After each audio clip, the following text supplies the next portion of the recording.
तो चलो स्टार्ट करते हैं आज की स्टोरी। और जैसे कि हमने पहले एपिसोड में देखा था कि ही वान ने मो को पकड़ रखा था, फिर ही वान मो के साथ जबरदस्ती करने लगता है और तब मो अपने मन में सोच रहा था कि कब तक चलेगा ये सब, ऐसा लग रहा है कि मैं शायद मर ही जाऊंगा। तब ही वान मो से पूछने लगता है कि क्या तुम्हें अच्छा लग रहा है, मजा तो कर रहे होगे ना तुम। फिर ही वान मो से कहने लगता है कि मो, तुम्हें तो याद होगा ना कि मैं तुम्हें पहले क्या बुलाता था, मैं तुम्हें पहले बुलाता था योंग। कोरियन लैंग्वेज में इसका मतलब है बड़े भाई। खैर तब ही वान मो को किस करते हुए कहने लगता है कि मो, मैं तुमसे बहुत प्यार करता हूँ, आई लव यू योंग, और इसमें तो कोई गलत बात तो नहीं है।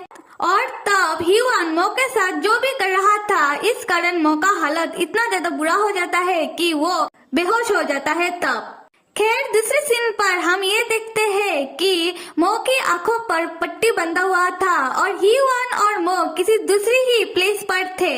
और तब मो की होश आने के बाद ही वान मो की आंखों की पट्टी उतारते हुए मो से कहने लगता है कि मो, क्या तुम अच्छे से सोए? और मो, मैं ना तुम्हें एक अलग ही लोकेशन पर लेके आया हूँ, अब से ये हमारा नया घर है। और तब मो इधर उधर देखने के बाद कहने लगता है कि अलग लोकेशन कहाँ हूँ मैं। और हम देखते हैं कि ही वान और मो एक बाथरूम में एक टब के अंदर बैठे हुए थे और ही वान मो को जोर से दबोच रखा था और मो से पूछने लगता है कि मो, क्या तुम्हें भूख लगा है, तुम बहुत देर तक सोए हुए थे। और तब मो अपने मन में सोचने लगता है कि ही वान तो जैसे बातें करता है वैसे ही बातें कर रहा है, पर वो जैसे मेरे गले को दबोच रखा है ये बिल्कुल भी नॉर्मल नहीं है। और एक बात, जैसे कि हमने पिछले वाले एपिसोड पर देखा था कि ही वान किसी को कह रहा था कि कल मेरे घर के सामने आके मिलना, वो शायद इसलिए क्योंकि ही वान का पहले से ही प्लान था कि वो मो को किसी और ही लोकेशन पर शिफ्ट कर दे। खैर आते हैं स्टोरी पर, जहाँ पर मो ही वान से कहने लगता है कि ही वान, क्या तुम पागल हो गए हो, क्या चाहिए तुम्हें? और तब ही वान मो से कहने लगता है कि मो, मैं तो सिर्फ तुम्हारे साथ वो सब करना चाहता हूँ। तब मो कहने लगता है कि बंद करो ये सब, ये बहुत ही ज्यादा डिस्कस्टिंग लग रहा है। तब ही वान कहने लगता है कि अच्छा होता मो अगर तुम एक ओमेगा होते तो, तब मैं तुम्हारे नेक पर बाइट करता और तुम मेरे पीछे पीछे चले आते और तुम मेरे बिना तब रह ही नहीं पाते। उसी वक्त मो कहने लगता है कि ही वान, सच में तुम पागल हो चुके हो। और तब ही वान अजीब ढंग से मो से कहने लगता है कि हाँ तुम सही कह रहे हो। और ये कहने के बाद ही वान मो के साथ वो सब करना बंद ही नहीं कर रहा था, पर मो ही वान को रोकने की कोशिश तो कर रहा था। और तब मो अपने मन में सोचने लगता है कि ये तो मेरी बात सुन ही नहीं रहा। खैर यहाँ से हो रहा है सीन शिफ्ट, जहाँ पर ये दिखाया जा रहा है कि कुछ दिन गुजर चुका है और मो एक कमरे में बंद है और एक कोने में बैठकर वो अपने मन में सोच रहा था कितने दिन गुजर चुके हैं ये मुझे खुद ही नहीं मालूम। और ही वान मुझे ऐसे बांध कर रखता है कि जैसे कि मैं कोई एनिमल हूँ और रोज रोज वो सब करता रहता है। तंग आ गया हूँ मैं इन सब से और मुझे सच में कुछ तो करना पड़ेगा, पर मैं क्या कर सकता हूँ, मेरी इस बॉडी पर तो अभी जान ही नहीं बचा है और मैं फाइट बैक करूँ तो करूँ कैसे उसके साथ। और अगर मैं यहाँ से भागना चाहूँ तो मैं ये भी नहीं कर पाऊंगा क्योंकि वो कमीना मुझे यहाँ से भागने ही नहीं देगा। और ऐसा लग रहा है कि मेरी पूरी लाइफ शायद ऐसे ही कटेगी और मेरी लाइफ और डेथ के बीच अभी कोई फर्क मुझे नजर नहीं आ रहा। और उसी वक्त हम ये देखते हैं कि ही वान मो के पास आया है और मो ही वान को देखने के बाद कहने लगता है कि तुम ये सब कब तक करते रहोगे, मुझे तुमसे जो कहना था वो तो मैंने तुम्हें कह दिया है। और तब ही वान मो के पास आकर मो की बालों को सहलाते हुए कहने लगता है कि मो, इसी कारण मैं तुमसे इतना ज्यादा प्यार करता हूँ और मैंने तुम्हारी दिल जीतने की कितनी ज्यादा कोशिश की, पर देखो हम दोनों अभी एक ही कश्ती में सवार है ना। और तब मो चिल्लाते हुए ही वान से कहने लगता है कि बंद करो तुम्हारा ये बकवास, नहीं चाहिए मुझे तुम्हारा प्यार और मुझे खुद की लाइफ से अभी नफरत होने लगी है क्योंकि इसे अभी तुम कंट्रोल कर रहे हो। और तब हीवान गुस्से में मो की टी शर्ट को पकड़ते हुए कहने लगता है कि मो, मैंने बहुत दिनों से कोशिश की है खुद को रोकने की कि मैं तुम्हारे साथ बुरा ना बन जाऊं, और मुझे आदत नहीं है तुम्हारे मुंह से मेरे बारे में ये सब सुनने की। तुम क्या चाहते हो कि क्या मैं तुम्हारी टांग काट दूं? तब मो कहने लगता है व्हाट, और तब हीवान मो से कहने लगता है दिल पे मत लगाना मेरी बातों को, मुझे तुम्हें किस करना पसंद है और मैं तुम्हारे साथ बहुत अच्छे से रह सकता हूँ, क्या हम दोनों शादी कर लें? और ये कहने के बाद हीवान मो को हक करते हुए कहने लगता है कि मो, मैं तुमसे बहुत प्यार करता हूँ इस दुनिया में सबसे ज्यादा, और हम दोनों और भी परफेक्ट हो सकते हैं अगर तुम तुम्हारा ये सब छोड़ दो, मतलब कि मो का एटीट्यूड। और तब मो अपने मन में सोचने लगता है कि मेरा इस पागल से पीछा कब छूटेगा। फिर मो फिर से अपने मन में कहने लगता है कि मैं जब भी किसी दर्द में होता था या फिर किसी मुसीबत पर पड़ जाता था तब तुम ही थे हीवान जो मुझे आकर सेव करते थे, या फिर कहूँ तो हीवान तुम ही थे जो मुझे हमेशा ही मुसीबत पर डालते रहते थे। खैर फिर हम देखते हैं कि हीवान मो के साथ फिर से वो सब करना शुरू कर देता है, और बाद में मो हीवान से कहने लगता है कि अभी बहुत हो गया, बस करो ये सब, तुम्हें मालूम है कि मैं यहाँ से नहीं जा पाऊंगा, तो तुम ये सब रोक दो और मुझे जाने दो, और हम ये सब खत्म करके एक स्टार्टिंग कर सकते हैं। और तब हीवान कहने लगता है कि अभी से यही है तुम्हारा डेली रूटीन मेरे साथ, और मो मेरा आंसर हमेशा ही सेम रहेगा और मैं हमेशा ही तुम्हारे साथ वो सब करता रहूंगा। और तब मो अपने मन में सोचने लगता है कि अच्छा होता अगर मैं तुम्हें अपनी यादों से मिटा पाता, तो तुम्हें मैं और भी ज्यादा हेट कर पाता। खैर फिर हम देखते हैं कि मो हीवान से थक हार के सो जाता है, और तब हीवान मो को देखते हुए कहने लगता है मो, क्या तुम्हें याद है कि उस दिन जब तुम रो रहे थे, और जब मैं ये बात सोचता हूँ तब मुझे याद आता है कि उस दिन ही था जब तुम मेरी आंखों में पहली बार स्ट्रेटली देख रहे थे। अभी सीन शिफ्ट होकर पास्ट में जा रहा है हीवान और मो की स्कूल लाइफ में। अभी हमें पता चलेगा कि हीवान और मो पहली बार कैसे मिले थे, कैसे उन दोनों के बीच दोस्ती हुआ था, और हीवान का असली मेंटेलिटी क्या है, और हीवान का ऑब्सेशन मो को लेकर इतना बढ़ कैसे गया। खैर शुरुआत होता है हीवान की मन की बात से। हीवान कहता है मैं हमेशा से ही ये सपना देखता हूँ और मेरा विश्वास है कि एक दिन मुझे ऐसा प्यार मिलेगा जो मुझे मेरा किस्मत से मिलेगा। उस समय एक परफेक्ट टाइमिंग था, जो बंदा मुझे नहीं जानता था उसकी शेडो की बैकग्राउंड में बहुत सुंदर से चेरी ब्लॉसम फूल खिल रहे थे। उस समय एक अजीब सा चुप्पी था हम दोनों के बीच। सब कुछ एक बहुत सुंदर नोवेल की शुरुआत की तरह थी जो बहुत अच्छे से लिखी हुई थी, पर उसका ओपिनियन मैटर नहीं करता। मैं मेरी किस्मत में उसे लिखूंगा, मेरी ही लिखी हुई स्क्रिप्ट में। मैं ना परेशान हो गया था ऐसे प्यार से जो इजीली मेरे प्यार में पड़ जाते थे, और मैं अब ये आशा करता हूँ कि अभी ये थोड़ा मुश्किल हो, पर सब कुछ खत्म होते होते मैं तुम्हारे लिए सीरियस होने लगा हूँ।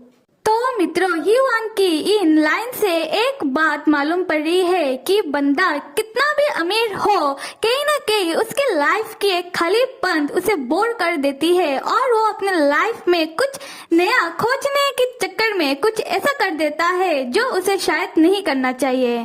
खैर आते हैं स्टोरी में, और स्टोरी का शुरुआत होता है हीवान और मो की स्कूल लाइफ से, जहाँ पर हीवान मो को पहली बार देखते ही मो के पास आ जाता है और मो से पूछने लगता है कि क्या रीडिंग कर रहे हो तुम, क्या ये बुक अच्छा है, क्या मैं भी पढ़ सकता हूँ। तब मो हीवान को पहली बार देखने के बाद कहने लगता है कि क्या ये बुक, हाँ ये अच्छा है, और उस वक्त से उन दोनों के बीच बातें स्टार्ट हो जाती है, जहाँ पर मो हीवान से पूछने लगता है कि तुम तो हमारे स्कूल में नए आए हो ना, तुम्हारा बॉडी देखने में कितना मस्त है, मुझे तो देखकर जलन हो रही है, और हाँ मैं तुमसे ना सीनियर हूँ। तब ह्यूआन प्यार से मो से कहने लगता है, तो आप तो मेरे यंग हुए ना, मतलब कि बड़े भाई, और मेरा नाम है ह्यूआन और आपका नाम क्या है? और मो कहने लगता है कि मेरा नाम तो बैक मो यंग है। स्कूल में स्टार्टिंग में सब कुछ अच्छा चल रहा था, जैसे कि मो देख के नहीं चल रहा था और उसका एक दोस्त मो से कह रहा था कि तुम्हारे पीछे देखो, और तब मो नहीं देख रहा था, इसी कारण उसकी टक्कर हो जाती है ह्यूआन के साथ और वो दोनों गिर जाते हैं, तब वो भी एक दूसरे के ऊपर, और उन दोनों का सर एक साथ टकरा जाता है। और तब स्कूल में बाकी दोस्त उन लोगों का मजाक बनाने लगते हैं और मो कहने लगता है कि कितना एम्बेरेसिंग है।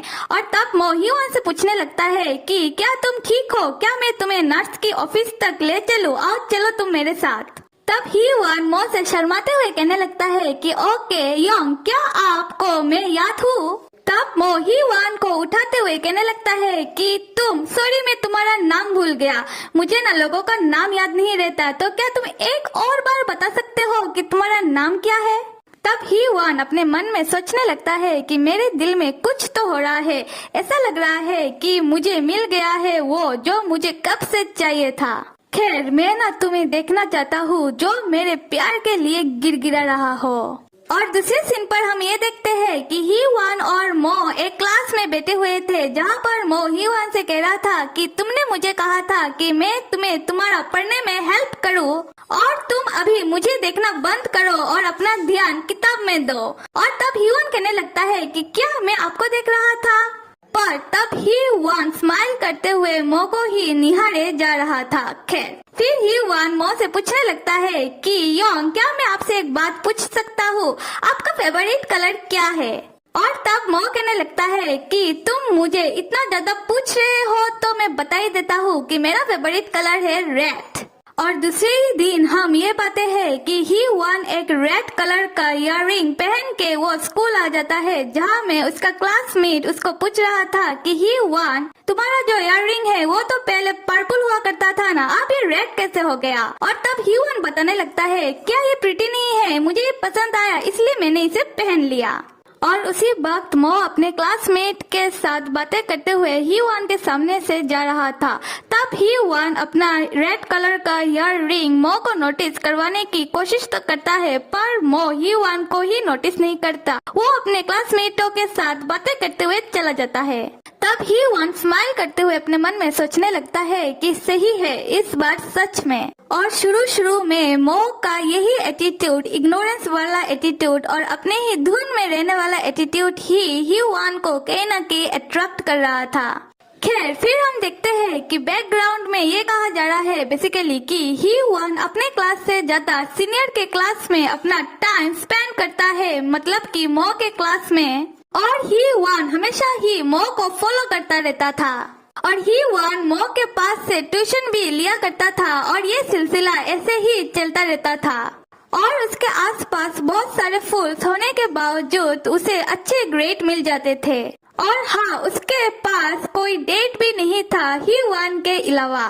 खैर आते हैं स्टोरी की सीन की तरफ, जहाँ पर ये दिखाया जा रहा है कि मो जा रहा था ग्राउंड में फुटबॉल खेलने के लिए और ह्यूआन तब बैठा हुआ था और अचानक से मो का नजर पड़ता है ह्यूआन की तरफ और मो हंसते हुए ह्यूआन से कहने लगता है कि हाय ह्यूआन। और उस समय मो का एक दोस्त मो को खींचते हुए ग्राउंड की तरफ ले जाने लगता है और कहने लगता है कि हमारे पास इतना ज्यादा वक्त नहीं है। और तब ह्यूआन भी हंसते हुए मो को हाय करते हुए अपने मन में सोचने लगता है, फाइनली तुम्हें मेरा नाम तो याद हुआ, मैंने हाफ ईयर लगा दिया इन सब के पीछे, फिर भी अभी भी मैं मो तुम्हारे लिए कोशिश किए जा रहा हूँ। खैर बाद में हम ये देखते हैं कि ह्यूआन के बैठकर अपने मन में सोचे जा रहा था कि मैं बहुत ज्यादा पावरलेस फील कर रहा हूँ और मैं मेरे लाइफ में पहली बार हारा हुआ महसूस कर रहा हूँ और ये फीलिंग मैं ले नहीं पा रहा हूँ। खैर दूसरी ही सीन पर हम ये देखते हैं कि ह्यूआन तब मो को ढूंढते हुए मो के क्लासरूम पर जा पहुंचता है और जहां मो हेड डाउन करके बैठा हुआ था और ह्यूआन मो को देखने के बाद अपने मन में सोचने लगता है, आज मुझे ये इतना ढूंढने के बाद मिल नहीं रहा था और ये तो यहाँ बैठा हुआ है। खैर फिर ह्यूआन मो के पास जाकर मो को पुकारने लगता है कि मो योंग, क्या आप ठीक हो? और उस समय मो ही वान की आंखों में देखकर रोते हुए ही वान से पूछने लगता है कि ही वान तुम यहाँ क्या कर रहे हो, क्या तुम्हारा क्लास नहीं है? खैर तब ही वान मो से कहने लगता है कि आप ये सब छोड़िए और मुझे पहले ये बताइए कि आप यहाँ अकेले बैठकर क्यों रो रहे थे, क्या आपको कहीं चोट लगी है? और ये कहने के बाद ही वान मो के हाथों को देखने लगता है और तब मो रोते हुए ही वान को अपना रोने का कारण बताने लगता है और ही वान से कहने लगता है कि मेरे पेरेंट्स के साथ एक एक्सीडेंट हो गया है और मुझे नहीं मालूम कि मैं कैसे रहूं, मुझे कुछ भी नहीं मालूम, कुछ भी नहीं, और मुझे अभी घर नहीं जाना है क्योंकि उधर कोई भी नहीं है और मेरे क्लास में और मेरे बाकी दोस्तों को इस बारे में कुछ भी नहीं मालूम है ही वान, और तुम इस बात को किसी को भी नहीं बताना, इट्स अ सीक्रेट। तब ही वान मो के हाथों को पकड़ के कहने लगता है कि योंग क्या आप मेरे साथ रहना पसंद करोगे? मैं अपनी तरह ही रहता हूँ और जैसा कि आपको मालूम ही है कि मेरा फैमिली कितना ज्यादा अमीर है, इसी कारण मुझे हर एक चीज अलाउ है, मुझे हर एक चीज का परमिशन है और ऐसे तो मैं ये सारी चीजें दूसरों के लिए नहीं करता, पर ये तो मेरा योंग का सवाल है ना। तब मो रोते रोते हंस देता है और ही वान से कहने लगता है कि मुझे जानकर ये अच्छा लगा कि तुम मेरे बारे में इतना ज्यादा सोचते हो, तुम बहुत अच्छे हो ही वान। और उसी वक्त हम ये देखते हैं कि मो के बाकी क्लासमेट और मो के दोस्त मो के पास आ जाता है और मो उन लोगों को देखने के बाद वो खुश हो जाता है और उन लोगों के साथ हंस हंस के बातें करना शुरू कर देता है। ही वान तब मो के बाकी दोस्तों को घूरने लगता है क्योंकि मो तब ही वान के पास से उनके पास चला गया था उनसे भी बातें करने के लिए। फिर ही वान मो को और बाकी लोगों को घूरते हुए अपने मन में सोचने लगता है कि देखो तुम इतने सारे एक्स्ट्रा लोगों से घिरे हुए हो और इसी कारण ये बहुत कठिन है कि तुम मुझे भी याद रखो। फिर ही वान मो को देखते हुए स्माइल करते हुए कहने लगता है कि बहुत जल्दी तुम यहाँ आने वाले हो जब भी तुम तैयार होगे। तब ही वान फिर से अपने मन में कहने लगता है कि और ये ऐसे होगा कि जब भी तुम दर्द में होगे तभी ही तुम्हें सिर्फ मेरी जरूरत पड़ेगी। सो एक्चुअली ही वान का मेंटेलिटी कुछ इस प्रकार का है कि इन भाई साहब को चाहिए फेरी टेल वाला प्यार, जहाँ हो एक रिच सा हैंडसम सा प्रिंस और उसके लिए हो एक बेचारी सी लाचारी सी एक गरीब सी प्रिंसेस जो अपने लाइफ में सिर्फ और सिर्फ प्रिंस के ऊपर ही डिपेंड हो, जो हमेशा किसी न किसी मुश्किल में पड़ती रहे और उस मुश्किल का सोल्यूशन वो खुद से न कर पाए और उसका रिच सब प्रिंस आकर उसको बचाता रहे, और जिस स्टोरी को ही वान खुद ही लिखे। और ही वान का यह भी मानना था कि उसकी नॉवेल कम फेरी टेल में सब कुछ हैप्पीली एवर आफ्टर हो, पर उसकी मर्जी से।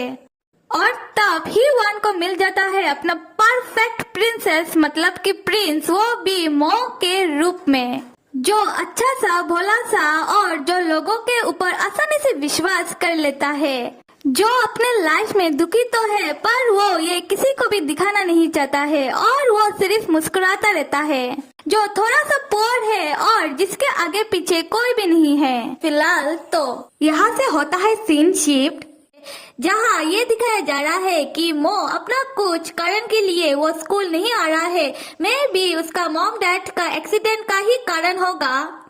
और स्कूल में ये दिखाया जा रहा है कि कुछ लड़के ही वान से आकर पूछ रहे थे कि तुम्हारा दोस्त स्कूल क्यों नहीं आ रहा है, हमने सुना है कि उसने कुछ गड़बड़ी की है। और दूसरी ही सीन पर यह दिखाया जा रहा है कि एक और लड़का आकर ही वान से कह रहा था कि ही वान तुमने क्या तुम्हारा बेस्ट फ्रेंड का रूमर सुना है। और जहां हम ये देखते हैं कि दो लड़के आपस में बात कर रहे थे और ही वान सामने खड़ा होकर उन दोनों का बात सुन रहा था और वो दो लड़के कह रहे थे मो के बारे में। एक लड़का कह रहा था कि तुमने सुना है कि मो स्कूल छोड़ देगा क्योंकि उसने अपने ही किसी एक फ्रेंड को मार कर हॉस्पिटलाइज कर दिया है। और दूसरा लड़का कह रहा है कि मो दिखने में कितना ज्यादा भोला है और अंदर से वो ऐसा है, लोगों को बुली करता है, वो भी पैसों के लिए। फिर कह रहा था कि मैंने ये सारी बात एक सीनियर से सुनी है और वो झूठ क्यों कहेगा, वो सच ही कहेगा कि मो ऐसा है। और तब हम क्या पाते हैं कि ही वन उन दोनों की बातें सुनकर मुस्कुरा रहा था और अपने मन में कहने लगता है कि एक छोटी सी चिंगारी आग का रूप ले लेती है ना, एक छोटा सा रूमर्स फैलते फैलते देखो कितना बड़ा हो जाता है। मो देखा, लोग तुम्हें ऐसे टाइम पास गॉसिप ले रहे हैं और इससे हमें ये बात समझ में आ जाती है कि ही वन ही है वो जो मो के बारे में ऐसा अजीब अजीब और वाहियात रूमर्स फैला रहा है, वो भी मो का स्कूल में ना होने का फायदा उठाकर। और जब ही वन से लोग पूछ रहे थे कि मो स्कूल क्यों नहीं आ रहा, तब वो ये भी नहीं बता रहा था कि मॉम डैड का एक्सीडेंट होने के कारण वो स्कूल नहीं आ रहा। उसे तो सिर्फ मो को अपने पास करने के लिए और लोगों को मो से दूर करने के लिए, मो को अकेला करने के लिए उसे तो सिर्फ मो के बारे में रूमर्स फैलाना है। ही वन को कोई फर्क नहीं पड़ता कि मो के मॉम डैड का एक्सीडेंट हो गया है और मो कितना दुखी होगा, वो तो इस बात का भी एडवांटेज ले रहा है। कितना ज्यादा सेल्फिश बंदा है ये। खैर आते हैं स्टोरी पर, जहाँ ये दिखाया जा रहा है कि एक स्टूडेंट आकर ही वन से कह रहा था कि ही वन तुम्हें स्कूल नर्स ने बुलाया है। और दूसरी सीन पर हम ये देखते हैं कि ही वन स्कूल नर्स के पास है और स्कूल नर्स ही वन से कह रहा था कि ही वन मैंने सुना है कि तुम मो के बहुत अच्छे फ्रेंड हो और मुझे मालूम है कि बेचारा मो कुछ दिनों से वो बहुत ही कठिन समय से गुजर रहा है। खैर जो भी हो, ये मो का मेडिकल रिपोर्ट है जो तुम मो को दे देना, ठीक है। और मो की स्कूल मेडिकल रिपोर्ट पर साफ साफ लिखा था कि मो एक अल्फा है, जो ही वन भी देख रहा था बहुत ही ध्यान से। तब ही वन स्कूल नर्स को थैंक यू कह रहा था और स्कूल नर्स ही वन से कह रहा था कि तुम तुम्हारे डैड को कहना कि मैं उनका बहुत ज्यादा आभारी हूँ। खैर तब ही वन मो की मेडिकल रिपोर्ट स्कूल नर्स से लेते हुए बड़बड़ाते हुए कहने लगता है कि मुझे बहुत जल्दी आपसे मिलना पड़ेगा और आपसे इस सिलसिले में एक फेवर लेना पड़ेगा। और वो किससे मिलने की बात कर रहा है वो हम थोड़ी देर बाद ही जान जाएंगे। तब ही वन एक बहुत ज्यादा इविल सा स्माइल पास कर रहा था और वो स्कूल नर्स की केबिन से बाहर निकल आता है, जहां हम ये देखते हैं कि ही वन मो की अल्फा लिखी हुई रिपोर्ट को फाड़ कर डस्टबिन में फेंक देता है। और तब ही वन दिखने में बहुत ज्यादा साइको लग रहा था, जो वो है, और बड़बड़ाते हुए ये कहे जा रहा था कि मुझे जल्दी से आपसे पूछना पड़ेगा कि मुझे आपका फेवर चाहिए।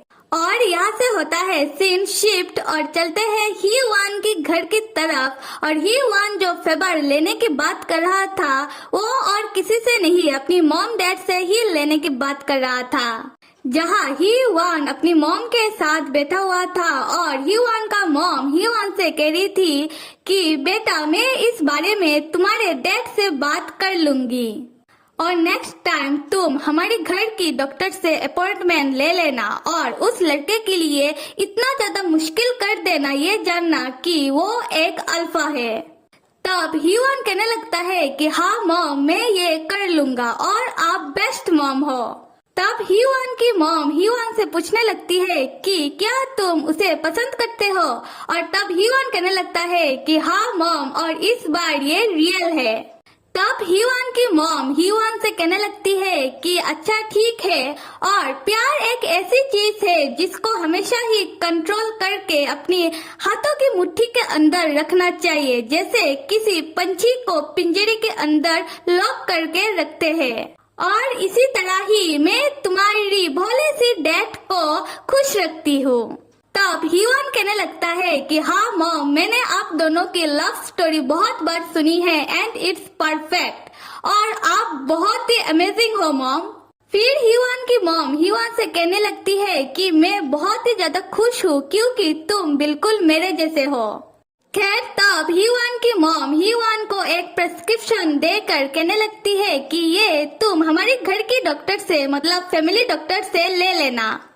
तब ही वन पूछने लगता है कि मॉम इसका कोई साइड इफेक्ट है और ही वन की मॉम बताने लगती है कि अगर तुम उसे किसी अल्कोहल के साथ मिक्स करके दे दोगे तो उसके बॉडी में बहुत सारे चेंजेस आने लगेंगे और उसका बॉडी एक नॉर्मल अल्फा से बहुत ज्यादा कमजोर होने लगेगा, किसी ओमेगा की तरह। तो मेरे मित्रों, यहाँ साफ साफ तो बताया नहीं गया है कि कौन सी दवाई के बारे में बात हो रहा है, पर हमने देखा था कि मो एक दवाई खा रहा था और मैंने कहा था कि इस दवाई को याद रखना। तो फिर यहाँ उसी दवाई के बारे में ही बात हो रही है, क्योंकि अगर आपको याद हो तो ही वान हमेशा ही मो को इस दवाई को लेने के लिए कहता रहता था और पूछता रहता था कि क्या तुमने दवाई ली, और तब मो ने एक बार कहा था कि हाँ मैंने दवाई ली और इस दवाई को तुम्हारे डॉक्टर ने, मतलब तुम्हारे फैमिली डॉक्टर ने मुझे दी, और इतना ज्यादा एक्सपेंसिव दवाई मैं लेना कैसे भूल सकता हूँ। और इसी कारण हमें यहाँ साफ साफ समझ में आ रही है कि यहाँ पर उस दवाई के बारे में ही बात हो रही है, और इस दवाई के कारण ही मो को आज तक ये पता नहीं चल पाया कि वो एक ओमेगा नहीं बल्कि वो एक अल्फा है। खैर, आते हैं स्टोरी पर, जहाँ ह्यूआन कुछ सोच में पड़ जाता है और ह्यूआन की मॉम ह्यूआन से पूछने लगती है कि क्या हुआ, क्या सोच रहे हो, क्या तुम्हें फिक्र हो रही है। तब ह्यूआन कहने लगता है कि नहीं, और स्माइल करते हुए कह रहा था कि मुझे बहुत अजीब सा ही फीलिंग आ रहा है। ऐसा लग रहा है कि ह्यूआन को बहुत मजा आ रहा है ये सब करते हुए। और मेरे प्यारे मित्रों, क्या कहते हो, मानना पड़ेगा ह्यूआन की फैमिली को भी इतना अच्छा फैमिली है, इतना आज्ञाकारी फैमिली है, जो ह्यूआन की हर एक बात को मान लेता है, चाहे वो गलत ही क्यों ना हो। और ऐसे करके ही उन्होंने ह्यूआन को बिगाड़ कर रखा है। खैर, यहाँ से होता है सीन शिफ्ट और हमें दिखाया जा रहा है कि ह्यूआन आता है मो के पास मो से मिलने के लिए, और मो से कहने लगता है कि मो, ये है तुम्हारा लेटेस्ट टेस्ट रिपोर्ट जो स्कूल वालों ने दी है। मैंने सोचा कि एक बार फ्यूनरल खत्म हो जाए तो मैं तुम्हें ये दे दूंगा, तो ये लो तुम्हारा टेस्ट रिपोर्ट। तब मो ह्यूआन से कहने लगता है कि ठीक है, और रिपोर्ट को ओपन करते वक्त मो कह रहा था कि शायद मैं बीटा हूँगा। यहाँ पर मो ये कह रहा था कि शायद वो एक बीटा है, पर जब वो रिपोर्ट को ओपन करता है तब वो क्या पाता है कि वो एक ओमेगा है। और ये देखने के बाद मो की पैरों तले जमीन खिसक जाती है, और हम यहाँ पर ये समझ पाते हैं कि ह्यूआन ने रिपोर्ट को चेंज कर दिया, उसने अल्फा के बदले ओमेगा कर दिया रिपोर्ट को। तब मो शॉक होकर ह्यूआन से पूछने लगता है कि क्या है ये, क्या ये कोई जोक है, आज तो अप्रैल भी नहीं है।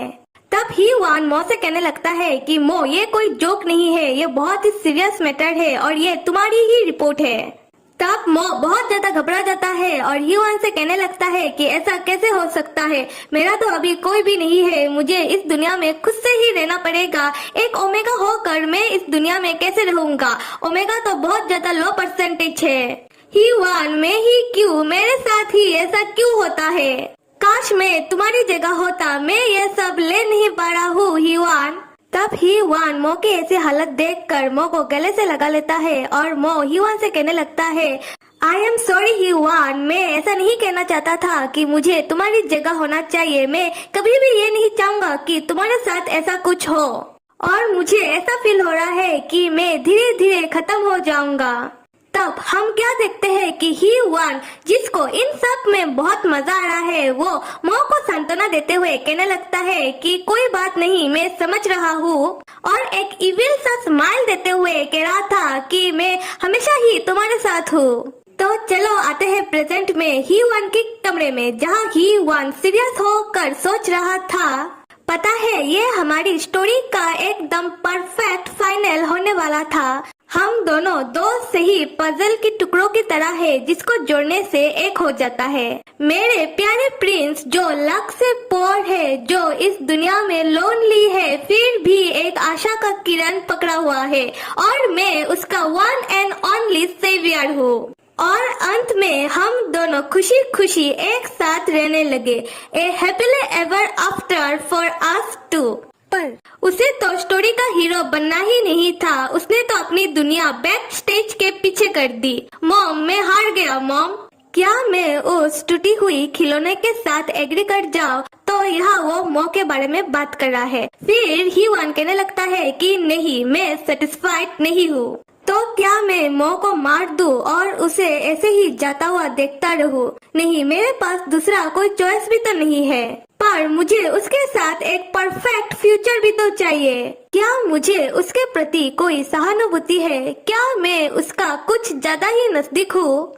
अगर मैं उसे स्क्रिप्ट के साथ कंपेयर करूँ तो मुझे इतना क्यों डर लगता है कि मैं उसे ही तोड़ ना दूँ। हाँ, मुझे मालूम चल गया यहाँ पर एक्चुअली में प्रॉब्लम क्या है पता है, वो हूँ मैं। मुझे पहले तो मेरा इस बेकार का इमोशन को छोड़ना पड़ेगा।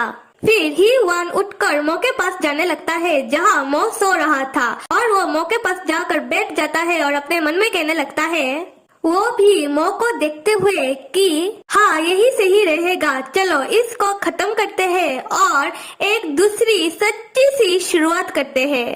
और मैं तुम्हें यहाँ मेरे लिए हमेशा हमेशा के लिए मेरे पास रख लूंगा। मो, तुमने एक बार पूछा था ना कि मेरा ये सब खत्म हुआ, पर तुम गलत थे।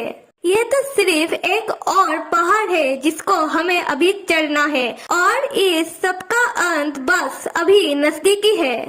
फिर ही वान मो को प्यार करते हुए कहने लगता है कि चलो हम हमारा हैप्पीली एवर आफ्टर को कंप्लीट करते हैं। और वो सोचने लगता है कि वो कैसे मो को बुरी तरह से बांध कर रख दिया है।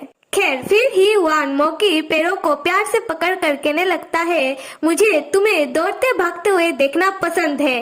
और ये कहते ही वान मो की पैरों को जोर से बाइट करने लगता है जिससे मो के पैरों से खून निकल आता है।